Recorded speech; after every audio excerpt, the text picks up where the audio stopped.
नमस्कार, रामकृष्ण हरी. माझ्या चॅनल तुमचे स्वागत आहे. माझे लक्ष्मी. आज मी तुमच्यासमोर गणेश पुराण कथासागर घेऊन येत आहे. अध्याय 80 व 81 वाचून दाखवणार आहे. अध्याय 80. जमदग्नीचा मृत्यू. जमदग्नीच्या बोलण्याने राजाला क्रोध अनावर झाला. त्यांनी आपल्या सैन्याला कामधेनूला हाकलत न्यायला सांगितले. त्यावेळी कामधेनूच्या शरीरातून अनेक योद्धे बाहेर पडले व राजाच्या सैन्यावर मारा करू लागले. घनघोर लढाई सुरू झाली. राजाचे सैन्य मरू लागले. त्याचे राहिलेले सैन्य भिवून दश दिशांना पळून गेले. ते पण राजाला तो एक चमत्कारच वाटला. तो सुन्न होऊन जागेच उभा राहिला.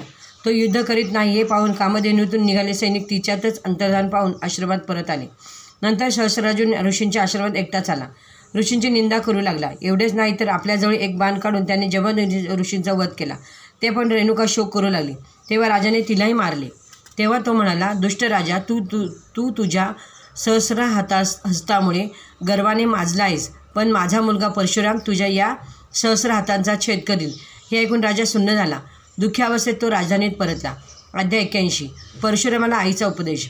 असह्य वेदने विवळत असताना तिने पुत्र परशुरामाचा शोक केला. तिला आपल्या मुलाची परशुरामाची याची आठवण झाली. तिने त्याचे नाव घेतात परशुराम तिच्यासमोर येऊन उभा राहिला. आपल्या मातेची अवस्था कोणी व का केली हे पाहून त्याला वाईट वाटले. रागही आला. तो शोक करू लागला. तो म्हणाला, माते, तुझ्या पातिव्रत्यात हे त्रैलोक्य भस्म करण्याचे सामर्थ्य असतानाही तू शांत कशी राहिलीस? त्या दुष्ट सहस्रार्जुनाचे बाण तू का सहन केलेस याचेच मला अत्यंत आश्चर्य वाटते आहे. हे माते, तुझ्यासाठी आता मी काय करू? त्यावर रेणुका म्हणाली, परशुरामा, तू आता शोक करू नकोस.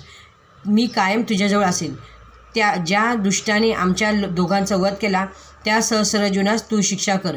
त्याने मला 21 बाण मारले आहेत, म्हणून तू ही पृथ्वी निःक्षत्रिय करून सोड. इतके सांगून रेणुकाने तात्काळ प्राण सोडला. रामकृष्ण हरी. तुम्हाला व्हिडिओ आवडल्यास लाईक करा, शेअर करा. रामकृष्ण हरी. धन्यवाद.